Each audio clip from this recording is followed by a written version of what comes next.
일단 이벤트는요, 네, 다 드릴게요. 네, 이거 어떻게 이거를 가르겠어요. 네. 그리고 제가 다 드리는 이유는 생각보다 많이 참여를 안 하셔가지고 괜찮을 것 같습니다. 자, 더 뉴 에버 웰컴 2023. 네, 설명회를 시작하도록 하겠습니다. 네, 그래서 수시 학생들은 이번에도 저희는 100%를 기록을 했고요. 네, 모두 다 잘 붙었고, 올해 같은 경우는 제가 나중에 다르게 설명을 드리겠지만, 그러니까 1등급 학생들보다 약간 2, 3, 4, 5등급 학생들을 많이 컨설팅 했어요, 일부러. 자, 2월 신학기가 시작이 됩니다. 2월 1일부터 신학기가 시작이 되고, 이제 초등학교 6학년 학생들은 중학생이 된, 내가 왜 음악을 계속 켜고 있죠? 그래서 어떤 나침반 방향성을 가리키게 되는 거고, 가운데가 이제 목표 지점. 네, 그래서 학생들에게 이런 화살표 방향으로 해서 바른 길을 인도하겠습니다 라는 그런 의미가 있습니다. 네, 크게 뭐 중요하진 않지만 이 학원에서 이런 가치관을 가지고 학생들을 가르친다고 생각하시면 좋을 것 같습니다. 저는 네, 다들 아시겠지만 더 뉴 에버 학원을 이끌고 있고요. 네, 벌써 8년째 네, 이곳에 있습니다. 왜 우리가 존재하지에 대해서 고민을 어마어마하게 많이 했거든요. 네, 그러니까 케어의 개념으로 저희한테 맡기시는 분들도 계시고요. 근데 어쨌든 결론은 성적이거든요. 어쨌든 결론은 실력이고, 다시 기본으로 돌아가서 다시 1부터 단단하게 다져가자라는 생각으로 올해 표어는 2023년도 Back to the Basic으로 정했습니다. 그리고 이 내용이 어떻게 되는지 이제 뒤에 말씀드릴게요. 저희를 사교육자라고 불러요. 그렇죠? 그럼 공교육과 사교육은 무슨 차이냐인 거죠. 공교육이 공평할 공짜잖아요. 네. 그리고 사교육은 혹시 사자가 뭔지 아세요? 저도 이번에 찾아봤는데 사사로울 사자인 거예요. 그러니까 공교육이라는 거는 공평하게 학생들을 교육을 시키는 거고, 사교육은 그러면은 사사롭게, 그러니까 이렇게 차이나게 가르쳐야 되는 거예요. 그럼 우리는 사교육자니까 아이들을 똑같이 가르치면 안 되겠다는 생각이 든 거죠. 그럼 어떻게 하면 좀 더 사사롭게, 사사롭단 말이 좀 간사하지 않아요? 뭔가 느낌이? 네, 사사롭다. 느낌이 그쵸? 네, 어쨌든 좀 사교육자로서 네, 사사롭게 학생들을 가르칠까 고민을 많이 했는데, 자, 이제 좀 전문가스러운 말씀을 드릴게요. 학생들에게 다음 공부법 가운데 가장 자주 사용하는 것을 3가지 골라주세요 라고 얘기를 한다면, 일단 이게 다 공부법이에요. 일단 정리를 하죠. 그 다음에 자기가 막 설명을 하기도 하고요. 그리고 밑줄 긋기도 하고 키워드 중심으로 정리를 하기도 하고요. 그리고 숙고, 그러니까 머릿속에서 되뇌이는 거죠. 그리고 이미지를 연상하기도 하고 다시 읽어보기도 하고 테스트, 이게 거의 다 일반적으로 학생들이 하는 공부 방법이에요.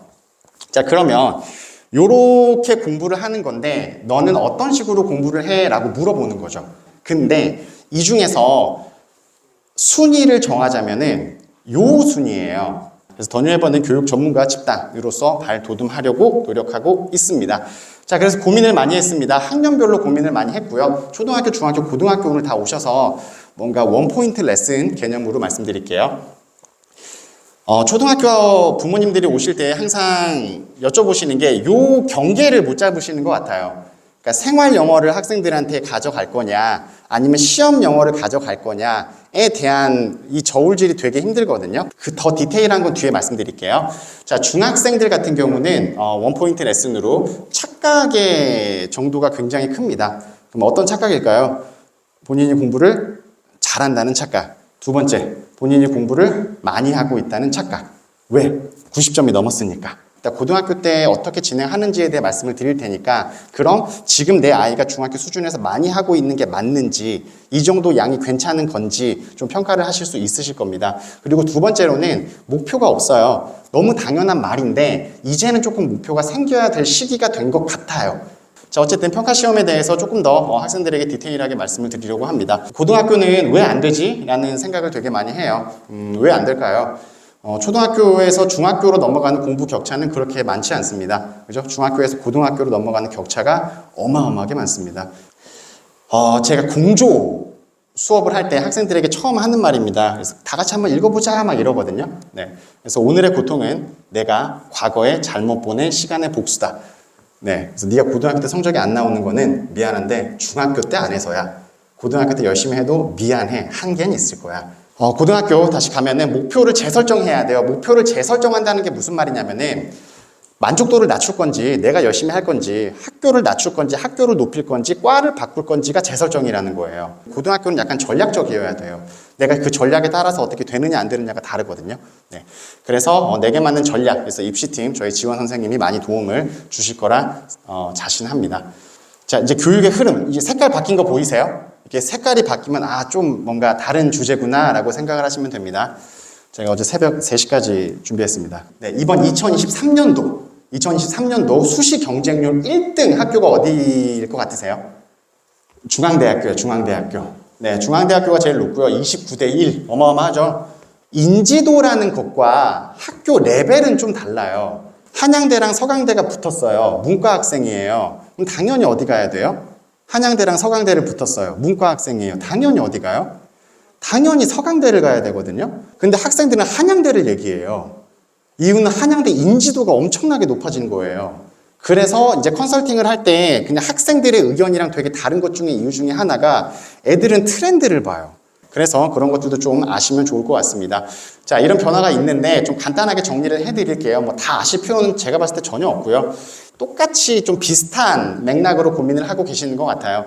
자, 초등학교들은 고교학점제에 대한 고민, 그 다음에 중학교가 올라가면서 자유학년제, 그 다음에 수시와 정시의 비중이 어떻게 나누어질까? 그럼 우리 학생은 어디에 좀 어울리는 걸까? 라고 조금 빠르게 고민하시는 분들도 계시고요.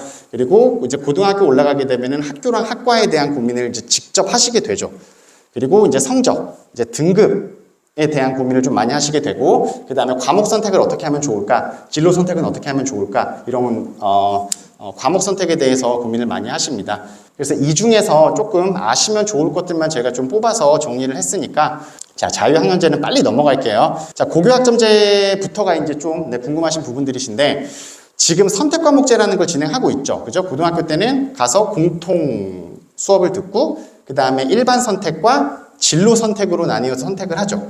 온라인 클러스터라는 게 있어요. 요 신문 기사 최근 건데, 내년까지 모든 시도에 공립 온라인 학교 만든다. 고교학점제 대비. 이런 내용이에요. 클러스터가 뭔지 아세요? 클러스터 수업? 고등학교 어머님들은 아실 것 같은데.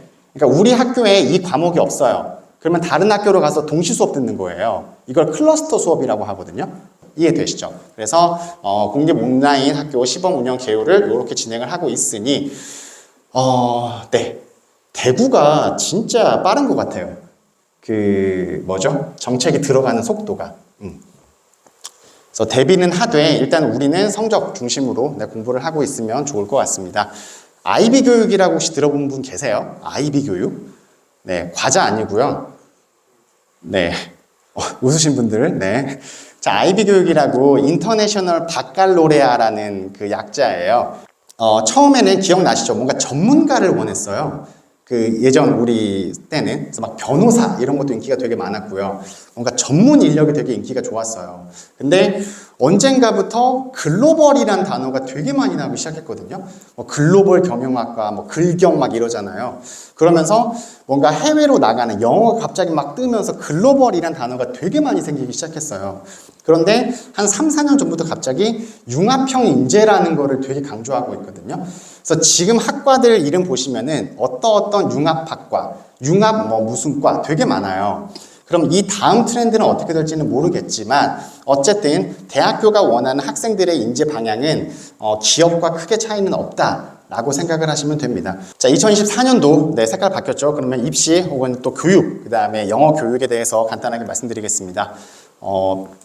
자, 수능이 40%로 늘어난다는 얘기 들으셨죠? 네. 어때요? 수능이 40%로 늘어났으면 수능을 시키는 게 맞을까요? 자, 교과 전형인데, 자, 요 세 학교만 예를 들어볼게요. 자, 동국대학교, 경희대학교, 건국대학교가 교과 전형은 생기부를 안 보는 거죠. 그죠? 그래요. 교과 전형이라는 건 생기부를 안 보고 지원을 하는 건데, 동국대, 경희대학교, 건국대학교에서 교과 전형인데 생기부를 봤어요, 이번에.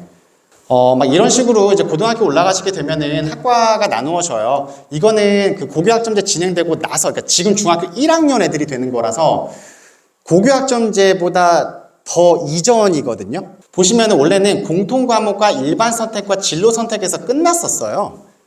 근데 이게 붙은 거예요. 그러니까 아시겠죠? 그러니까 과목이 늘어나는 거예요. 그럼 이 중에서 선택을 해야 되는데 대체 뭐를 선택할 거냐 이건 거죠. 자, 결론을 드릴게요. 자, 변하는 것 중에서 변하지 않는 것을 찾으셔야 합니다. 학생들이 왜 성적이 널뛰기가 되거나 안 되냐는 걸 고민을 해봤을 때 답만 맞으면 되라는 의식이 진짜 세요. 그러니까 얘네들은 1, 2, 3, 4가 중요하지 어떻게 되는지가 중요하지 않거든요. 그러다 보니까 난이도에 따라서 학생들의 성적이 되게 많이 널뛰기 시작한 거예요. 그래서 답만 맞으면 돼. 그러니까 내가 아는지 모르는지를 전혀 모르게 되는 거죠. 그래서 고민을 하지 않고 확장성이 있이 공부를 하지 않게 되는 거죠.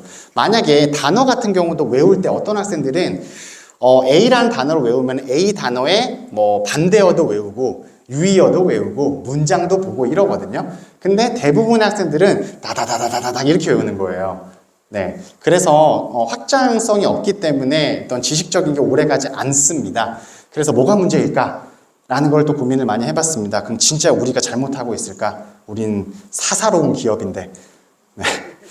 잘못하고 있을까라는 고민을 많이 했는데 학원이 문제일 수도 있겠죠. 뭐 당연히 그럴 수도 있는데 꼭 학원만의 문제는 아니라고 생각을 해서 만든 게 Back to the Basic이었어요. 방법을 바꾸자. 그러니까 아이들이 지금 공부하고 있는 습관 자체를 바꾸는 게 먼저이겠다. 우리가 아무리 뭘 한다고 한들 통하지가 않는다. 라는 게 골자였었고요. 그럼 과정에서 어떤 거를 심어줄까라는 이야기로 2023년도 더뉴에버 계획을 자연스럽게 넘어갈게요. 네. 자, 기억, 그러니까 흔적을 많이 남기고자 하는 게 첫 번째 저희 미션입니다. 이건 무슨 말이냐면은 숙제 방식을 조금 바꾸려고 해요. 바른 길이 되기 위해서 되게 좀 많이 노력을 할 겁니다. 오늘 미세먼지도 많았고 토요일 아침이라서 오시기 너무 힘들었을 것 같은데 그래도 좀 보람 있으시죠? 네, 되게 많이 준비했으니까 참여해 주셔서 진짜 너무너무 진심으로 감사드립니다. 네, 수고하셨습니다.